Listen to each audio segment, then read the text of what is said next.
Talvez você já tenha dito uma frase assim: eu queria voltar a ser como eu era antes. Antes daquele erro, antes daquela perda, antes daquela fase difícil, antes de tudo mudar. Mas hoje eu quero fazer uma pergunta, talvez que você nunca tenha feito. E se você não precisar voltar? E se o próximo capítulo da sua vida não for recuperar a pessoa que existia antes, mas permitir que Cristo transforme a pessoa que existe agora? Seu passado aconteceu. Ele pode ter deixado marcas, pode ter consequências, pode ter lições, mas ele não precisa continuar sendo a sua identidade. Olá, que alegria poder falar com você mais uma vez. Hoje eu quero conversar com quem olha para trás e sente saudade de uma versão antiga de si mesmo, ou culpa por não conseguir mais ser aquela pessoa. Talvez alguém diga: você mudou. Talvez seja você mesmo dizendo isso diante do espelho. Então vamos olhar para a palavra, porque o Evangelho não nos chama simplesmente para recuperar uma versão antiga. Ele fala de transformação. A saudade de quem você era. Existe uma coisa curiosa sobre o passado. Com o tempo, a memória pode destacar o que era confortável e esconder aquilo que também precisava mudar. A gente lembra da disposição que tinha, mas esquece da imaturidade. Lembra de algumas pessoas, mas esquece determinadas feridas. Lembra de quando parecia ter mais controle, mas esquece que também havia coisas nos controlando. Por isso, nem toda vontade de voltar significa que o passado era melhor.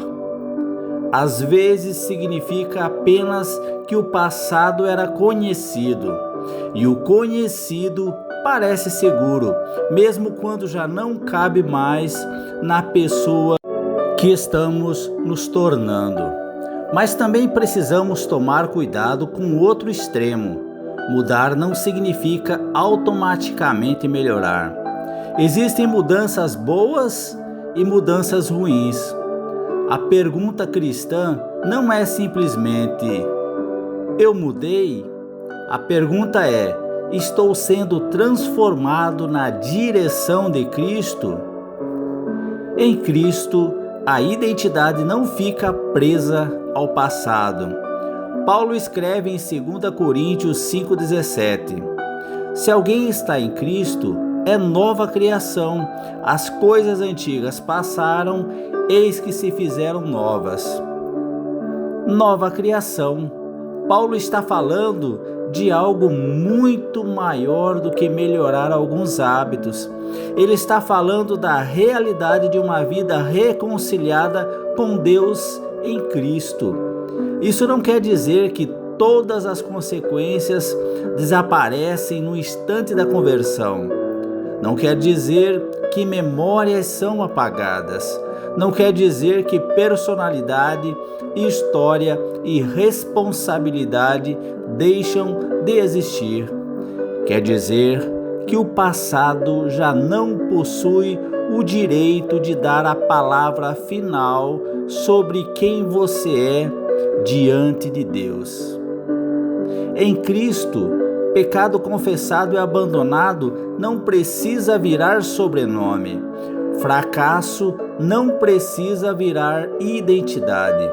Uma fase ruim não precisa virar definição permanente. Você pode dizer: isso fez parte da minha história, sem precisar dizer: isso é tudo o que sou. O passado pode explicar você, mas não precisa governar você. Algumas pessoas tentam lidar com o passado de duas maneiras. Uma é fingindo que nada aconteceu. A outra é vivendo como se aquilo que aconteceu determinasse para sempre aquilo que acontecerá. As duas são extremamente perigosas. Maturidade é conseguir olhar para trás com verdade, reconhecer o que foi bom, assumir o que foi errado, pedir perdão quando for necessário, reparar aquilo que ainda puder ser reparado, aprender e continuar caminhando. O Evangelho não nos ensina a maquiar o passado. Ele nos ensina que existe graça suficiente para não sermos aprisionados por ele. Paulo não apagou a história. Ele mudou a direção. Poucas pessoas poderiam ter sido tão perseguidas pelo próprio passado quanto Paulo. Antes de seguir Cristo, ele perseguiu cristãos. Depois, ele não fingiu que isso nunca aconteceu. Em suas próprias cartas, reconheceu quem havia sido. Mas, em Filipenses 3, 13 e 14, ele diz: esquecendo-me das coisas que para trás ficam e avançando para que as que diante de mim estão, prossigo para o alvo. Quando Paulo fala em deixar para trás, não está ensinando amnésia. Ele se lembrava. O ponto é que ele não permitia que o passado determinasse a direção dos próximos passos. Eu gosto de colocar assim: Paulo carregava a memória, mas não deixava a memória carregá-lo. Essa diferença é enorme. Você pode lembrar sem morar, pode aprender sem permanecer preso, pode reconhecer o erro sem construir sua identidade ao redor dele. Você mudou. Talvez isso não seja uma acusação. Às vezes alguém percebe que você já não reage como antes, você começou a colocar limites, começou a pensar antes de responder, parou de entrar em determinados ambientes, abandonou hábitos, começou a levar sua fé a sério. E alguém diz: você mudou. Talvez você realmente tenha mudado. Mas não aceite automaticamente nem o elogio nem a crítica. Compare a mudança com Cristo. Se você ficou mais orgulhoso, mais frio, mais indiferente e chama isso de maturidade, você precisa rever. Mas se está aprendendo verdade, domínio próprio, responsabilidade, perdão, coragem e obediência, não precisa voltar ao velho padrão apenas para deixar outras pessoas confortáveis. Transformação cristã não é tornar-se superior aos outros, é tornar-se cada vez mais parecido com Cristo. Deus pode fazer coisa nova sem apagar a história. Em Isaías 43, Deus fala a Israel sobre não ficar preso aos antigos atos de libertação, porque ele estava anunciando uma nova intervenção. Não vos lembrei das coisas passadas, eis que faço coisa nova. Isaías 43, 18, 19. O contexto original é a promessa de Deus ao seu povo e não uma autorização para simplesmente apagar nossas lembranças. Mas existe um princípio bonito ali. Deus não está limitado a repetir exatamente o que fez ontem. Talvez você esteja esperando que Ele devolva exatamente a vida que existia antes. E talvez a esperança esteja em outra direção.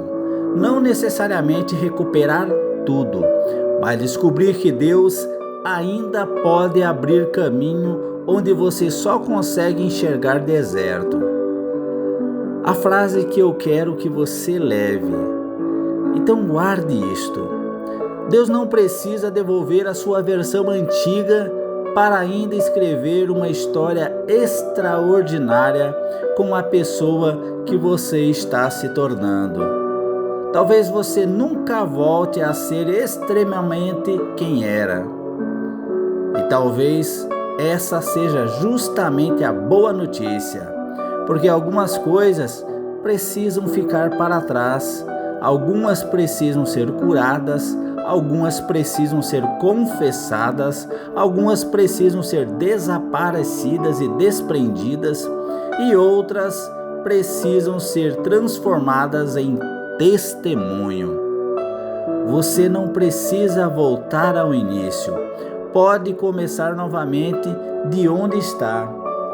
E a virada, seu passado aconteceu, mas ele não é a sua identidade. Eu quero falar agora com quem ainda se apresenta para si mesmo pelo pior capítulo da própria história. Eu sou aquele que errou, eu sou aquele que fracassou, eu sou a pessoa que perdeu, eu sou o que fizeram comigo. Não, aquilo aconteceu com você. Talvez algumas coisas tenham sido feitas por você e elas precisam ser tratadas com verdade, mas nenhuma delas precisa ocupar o lugar de identidade que pertence a Cristo. Seu passado é parte da sua história, não precisa ser o título dela. Você não controla as páginas que já foram escritas, mas ainda responde pelo próximo passo. E enquanto existe um próximo passo, existe possibilidade de arrependimento, aprendizado, restauração, amadurecimento e mudança. Então não faça do passado uma casa, faça dele uma escola. Aprenda, arrependa-se do que precisa ser arrependido, peça perdão quando precisar, perdoe quando for possível e necessário, corrija aquilo que ainda puder ser corrigido e avance. Porque em Cristo, recomeçar não significa fingir que nada aconteceu. Também não significa voltar a ser quem você era.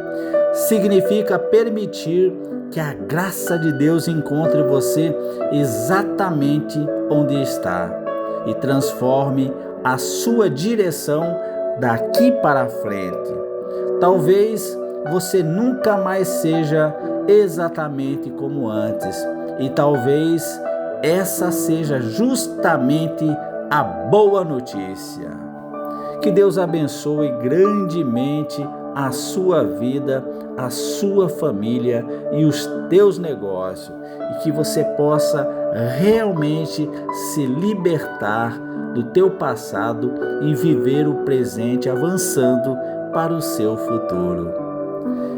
Eu sou Valmir, testemunha viva de que com Deus nada está perdido.